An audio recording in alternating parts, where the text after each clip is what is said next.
I was hanging out with a friend today and I was telling her about this podcast, and she asked the question, what is disordered eating? I thought I would go ahead and define that today.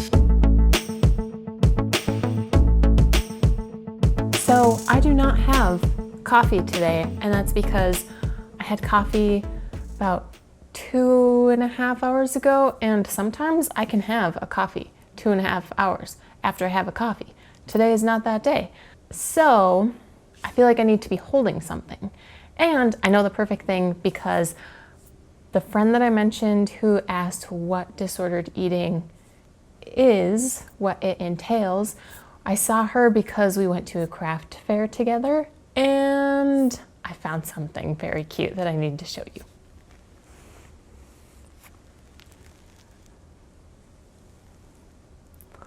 Look at this little guy. Oh my goodness, he's the cutest. It's a crocheted cactus. And so I'm just gonna hold my cactus. He's gonna be our little friend for today's episode because I like to be holding on to something. So he doesn't have a name, but if you have any suggestions, you can pop those down in the comments. Additionally, I know my content, I want to be for men and women, and sometimes I talk about more girly things, like some guys may have no care about a crocheted cactus, and they may not care about why I have 2 of my fingernails painted today. That is because this is something else that I saw at a craft fair. It is Color Street. They are 95% dried nail polish stickers. So, like you can get some nail polish stickers that you will place on your nail, you'll file off the extra, and then you have to put your hands under a UV light, and I wasn't gonna go buy a UV light. But I thought for the odd occasion that I want to paint my nails, this might be a good alternative. However, I'm not sure if this is like a non-toxic nail polish, which I try to put higher quality things in and on my body when it comes to like cosmetics. So either way, kind of neat. But getting into today's topic, what is disordered eating? So I did a little Google search. I spent very little time on this Google search, so if you have further information and want to share that, go ahead and leave a comment down below if you're watching on YouTube. So on Psychology Today's website, signs and symptoms of disordered eating.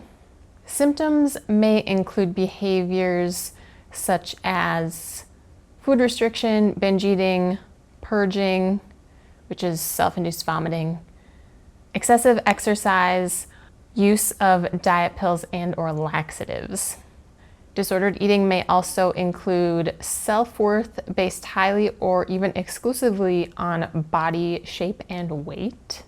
I see so much of that in today's culture, at least what I was exposed to and am exposed to. Someone may fall into a healthy weight range, which I have mixed feelings on that, what a healthy weight range is, but they continue to feel overweight. They may have, people who have disordered eating may have excessive or rigid exercise routines, obsess over calorie counting, have anxiety over certain foods or food groups, and have a rigid approach to eating, such as time, places, eating with people. So the difference between disordered eating and eating disorders is the degree to which someone participates in those behaviors. And if you are causing yourself to throw up on a regular basis or at all, I think that's an eating disorder. That's just my opinion. Like, that's not ever normal. So the main eating disorders are anorexia, bulimia.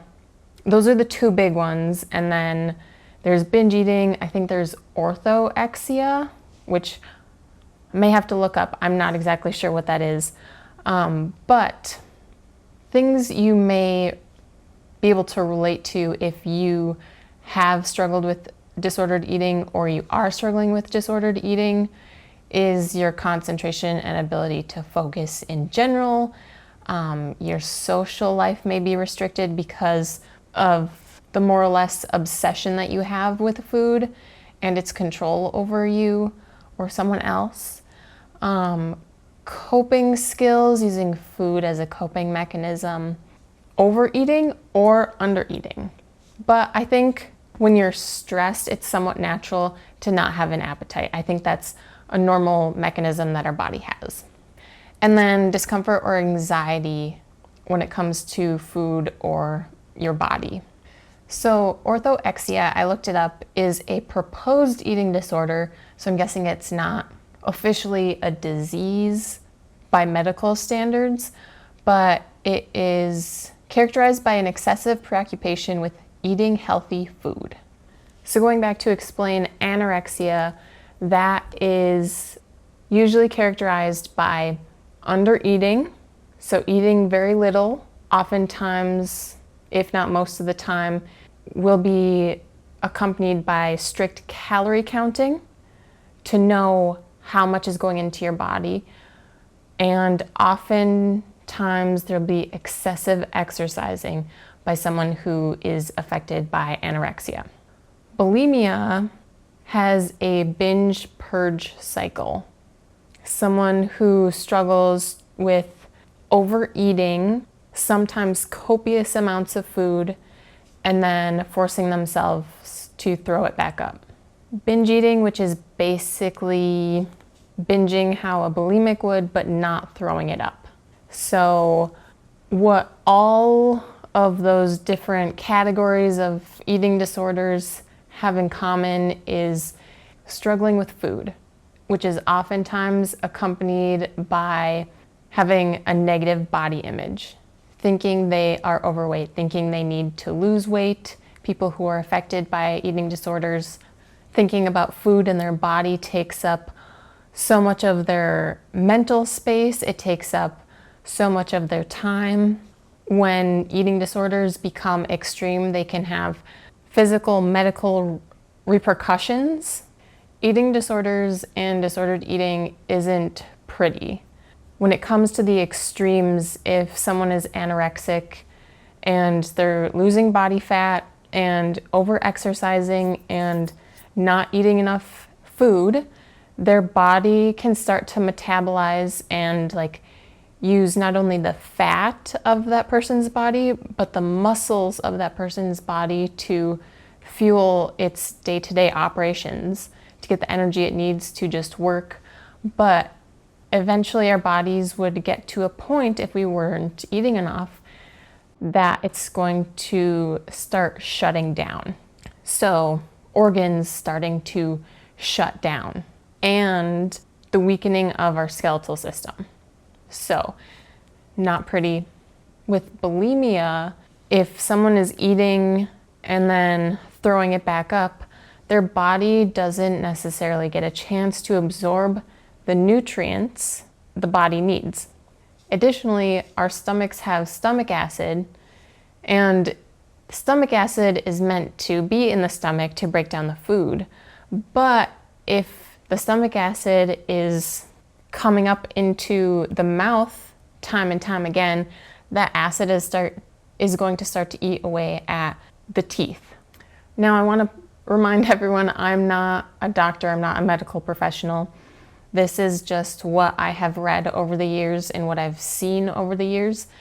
And if I get something wrong, feel free to correct me. I'm open to kind, constructive criticism, but I just want people to have an understanding of disordered eating and eating disorders and how ugly they can be. And if you are struggling, you probably already know this. You know some of it, you've experienced some of it. And my hope would be that you'd come back to the channel just to have some community to walk with you through your struggle and to encourage you to get healthy, to be healthy. Being obsessed with food in our body isn't a way to live, and we are a slave to ourselves. When I was obsessed with food and counting calories and restricting because I binged the night before and exercising, not just because I knew it was good for my brain and it was good for my body, but like I knew it burned calories, that I'd eaten too many and I wanted to offset them. And so it stopped me from doing a lot of things. It stopped me from sometimes meeting up with a friend. It stopped me from participating in some sports in high school. It stopped me from reaching out to hang out with friends. It stopped me from being able to enjoy family gatherings because I was just focused on, okay, when are we gonna eat? And then once we ate, I had eaten too much, or like I wanted dessert, and like it was just so frenzied. Food is good. Food is fun. Food is enjoyable. Our bodies need food to be healthy. Our bodies need food as fuel to perform basic function, but also to carry us throughout our day. God did not put us on this earth to obsess about food and obsess about our bodies. We're not here to sneak food and eat it in private. We're not here to make our bodies the smallest we possibly can. We're not here to only eat fruits and vegetables. We're not here to have food be in control of us. Food is a wonderful thing. We get to enjoy it. It gets to fuel us. So if I could sum up disordered eating, it would be that food is the master and the person who is struggling with disordered eating is the slave. And no one should be a slave to anything or anyone on this earth. I myself struggled with disordered eating, and by God's grace, I was able to go through that storm and overcome it. And I still struggle sometimes. I don't think anyone is perfect with eating just enough, not eating too much, not eating too much sugar, eating the right amounts of everything, moving our body the right amount, not sitting and being sedentary too much. But I am constantly striving to have a healthy relationship with food, with my body, with fitness.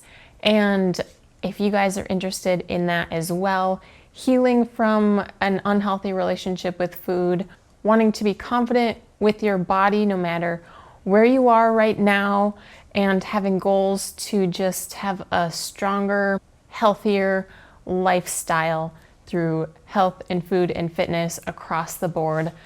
Baby Cactus and I would like to invite you to subscribe if you're listening on podcast. Give us a follow, rate and review if you want to, and we will see you next time. And if you're interested in watching another video that you may have missed, go ahead and click here on screen, and I will see you guys there, and maybe Baby Cactus will too.